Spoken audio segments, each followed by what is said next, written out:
आखिर भरी अदालत, सीजेआई पर जूता किसने दे मारा? भरी अदालत क्या हुआ जब एक वकील ने अपना जूता निकालकर सीजेआई की तरफ फेंकना शुरू कर दिया? दोस्तों, आज सुप्रीम कोर्ट में एक बहुत ही हैरान कर देने वाला मामला देखने को मिला। दरअसल रूटीन सुनवाई चल रही थी मामले की। सीजेआई अपनी बेंच पर बैठे हुए थे और मामले की सुनवाई कर रहे थे। इस बीच सीजेआई गवाही पर सीधा सीधा एक वकील ने जूता फेंकने की कोशिश की। हाई वोल्टेज ड्रामा देखने को मिला। पुलिस वहां पर आ गई और उसके बाद क्या हुआ, जल्दी जल्दी आपके सामने मैं रख देता हूं। सुप्रीम कोर्ट में दोस्तों मंडे का दिन जो होता है, सोमवार को जो पहला दिन होता है, हफ्ते का पहला दिन, बहुत ही गर्मा गर्मी वाला, बहुत ही गहमा गहमी वाला रहता है। बहुत सारे मामले उस दिन रजिस्टर्ड होते हैं।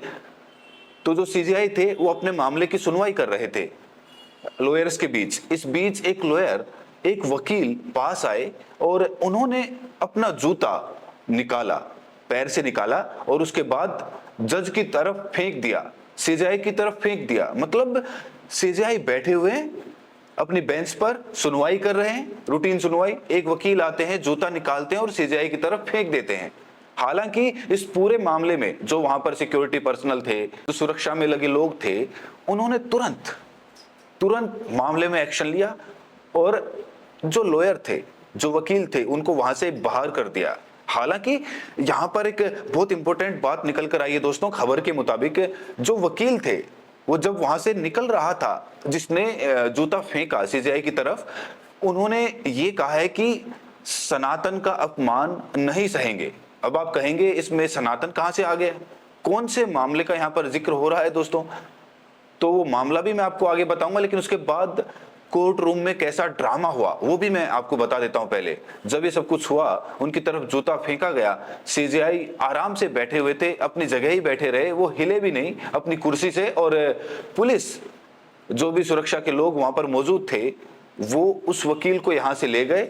वकील बोल रहे थे सनातन का अपमान नहीं सहेंगे और सीजेआई वहीं बैठे रहे। सीजेआई ने जो आसपास लॉयर्स थे, वकील थे, उनसे साफ कहा कि जब चीजें मुझे हिला नहीं सकती हैं, आप डिस्ट्रैक्ट मत होइए, आप अपने काम में लगे रहिए। मतलब सीजेआई ने एक मिनट वेस्ट नहीं किया, सीजेआई ने बिल्कुल इन चीजों पर ध्यान नहीं दिया और वो अपने काम में लग गए।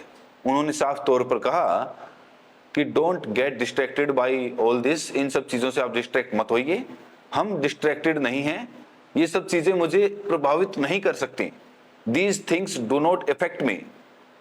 अब यहां पर सनातन के अपमान का नारा क्यों लगाया है इस वकील ने भरी अदालत में, ये भी मैं आपको बता देता हूं दोस्तों हुआ क्या था, कुछ दिन पहले खजुराहो में विष्णु भगवान की 7 फीट लंबी मूर्ति की, जिसको लेकर सुप्रीम कोर्ट में मामला गया था। और इस मूर्ति का जो सर खंडित था, इस मूर्ति पर जब सुनवाई चल रही थी, सीजेआई जब सुनवाई कर रहे थे, तो इस मांग को लेकर सुनवाई हुई थी कि जो चेहरा है, जो सर है विष्णु भगवान का, वो क्षतिग्रस्त था।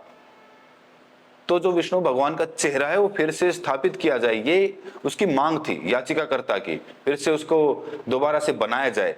तो इस पर सुनवाई के दौरान सीजेआई ने कमेंट कर दिया था कि go and ask the deity if they do something, जाओ अपने भगवान से खुद कहो कि वो अपनी मूर्ति ठीक कर ले। आप ये कहते हैं कि आप लॉर्ड विष्णु के, भगवान विष्णु के परम भक्त हैं, तो जाइए उनके लिए प्रे कीजिए, उनसे प्रार्थना कीजिए।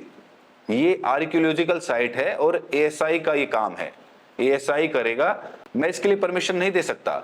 जब ये मामला आ गया और सीजेआई की तरफ से टिप्पणी हो गई, इसके बाद सीजेआई की सोशल मीडिया पर बहुत ज्यादा तरीके से ट्रोलिंग हुई और उन पर आरोप लगाए गए कि सीजेआई ने इस तरह का अपमान करके हिंदू भावनाओं को ठेस पहुंचाई है। बहुत सारे लोगों ने कहा कि सीजेआई हिंदू देवी देवताओं के बारे में इस तरह की टिप्पणी कर सकते हैं, लेकिन क्या दूसरे धर्म के देवी देवताओं के बारे में भी ऐसी टिप्पणी कर सकते हैं? मैं आपको बता दूं दोस्तों, सीजेआई गवाही जो हैं वो खुद बौद्ध धर्म के अनुयायी हैं और इस पूरे मामले में उनके धर्म को लेकर भी बहुत सारी टिप्पणियां की गई, बहुत जबरदस्त ट्रोलिंग हुई सीजेआई की, जिसके बाद सीजेआई ने इस मामले में एक तरह से दोबारा से बयान भी दिया था। 2 दिन बाद सीजेआई आए, उन्होंने मीडिया के सामने आए, जब छुट्टी खत्म हुई, जब दोबारा से कोर्ट लगी, तो सीजेआई ने यह भी बोला था कि उनका जो मकसद था बोलने का कहीं से भी किसी को अपमानित करने का नहीं था, किसी को डिसरिस्पेक्ट पहुंचाना नहीं था, और वो सभी धर्मों का बहुत सम्मान करते हैं। ये सब सोशल मीडिया में होता है।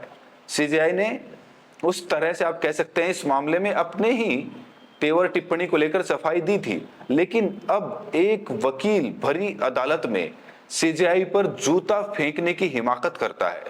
ये कितना शर्मनाक है दोस्तों। भरी अदालत में सीजेआई की तरफ जूता फेंक रहे हैं। आप सीजेआई पर जूता नहीं फेंक रहे, आप न्यायपालिका के सबसे मजबूत, सबसे बड़े चेहरे पर जूता फेंक रहे हैं। मतलब आप किसी से असहमत हो सकते हैं, किसी से सहमत हो सकते हैं, लेकिन ऐसे तिरस्कार की भावना, ऐसी चीजें कैसे कर सकते हैं। सीजेआई को निशाना बनाना केवल एक व्यक्ति को निशाना बनाना नहीं है दोस्तों। जस्टिस गवई जिस पद पर बैठे हैं उस पद की एक गरिमा है, उसका सम्मान है, और उस सम्मान को सिर्फ इसीलिए आप ठेस नहीं पहुंचा सकते क्योंकि आपको किसी का एक कमेंट बुरा लग गया। ये जो सहिष्णुता और असहिष्णुता की तमाम तरह की बातें जो बोली जाती हैं, सबसे पहले हमें खुद पर लागू करनी पड़ती है। अगर हम दूसरों से अपने आप को सहिष्णु बताते हैं, अब दोस्तों इस पूरे मामले में सोशल मीडिया में काफी गर्मागर्मी है। अब सोशल मीडिया में इसको लेकर काफी बहस हो रही है कि सीजेआई को किस तरह से उन पर हमला किया जाना चाहिए कि नहीं किया जाना चाहिए। इस तरह के वकील, सबसे बड़ी बात है, जो वकील कोर्ट के अंदर मौजूद हैं, जाहिर तौर पर वो वरिष्ठ वकील होंगे, सुप्रीम कोर्ट में प्रैक्टिसिंग वकील होंगे, क्योंकि सुप्रीम कोर्ट के अंदर एंट्री नहीं मिलती इतनी इजली तो। और वो सीजेआई के बेंच तक इतने करीब कैसे पहुंच गए, ये अपने आप में बड़ा सवाल है दोस्तों। न्यायपालिका एक ऐसी जगह है जहां पर आम आदमी के लिए जाना और आना सुलभ होता है, आसान होता है। एक गरीब आदमी सुप्रीम कोर्ट जा सकता है, लेकिन अगर इस तरह की चीजें होंगी और वहां भी इतनी कड़ी सुरक्षा कर दी जाएगी और वहां भी ऐसी चीजें हो जाएंगी कि फिर चप्पे चप्पे पर नजर रखी जाए। सुप्रीम कोर्ट है, वो कोई संसद नहीं है जिसमें आम लोग जा नहीं सकते। लेकिन वहां अगर इस तरह से सीजेआई को निशाना बनाया जाएगा, अगर सुप्रीम कोर्ट के अंदर भी सीजेआई सुरक्षित नहीं है, तो फिर ये तो अपने आप में सवाल है। और उनको निशाना कौन बना रहा है? उसी व्यवस्था के हिस्से में एक शख्स, एक वकील। मतलब एक वकील और जज का संबंध तो ऐसा होता है जो हर लिहाज से दोनों को एक दूसरे की जरूरत है। एक वकील सीजेआई पर इस तरह से टिप्पणी कर रहा है, ना केवल टिप्पणी कर रहा है बल्कि उन पर जूता फेंक रहा है। सोचिए, मतलब ये कितना हिंसक कृत्य किया है वकील ने। दोस्तों हमें यहाँ पर बोलना नहीं चाहिए कि हाल ही के दिनों में सुप्रीम कोर्ट के ऊपर जिस तरह से अटैक हुए हैं, ये अपने आप में बिल्कुल अलग तरह का मामला है। पहले बीजेपी के सांसद निशिकांत दुबे ने उस वक्त के तत्कालीन सीजेआई, जिन्होंने वक्त के मामले में 2 सुनवाइयों में शुरुआती दौर में रोक लगा दी थी, उस पर टिप्पणी की और कहा कि वो देश में गृह युद्ध फैलाना चाहते हैं। और उसके बाद उस वक्त के तत्कालीन वीपी जगदीप धनखड़ ने सुप्रीम कोर्ट के लिए कह दिया कि सुप्रीम कोर्ट अपने आप को सुपर संसद की तरह बिहेव कर रही है।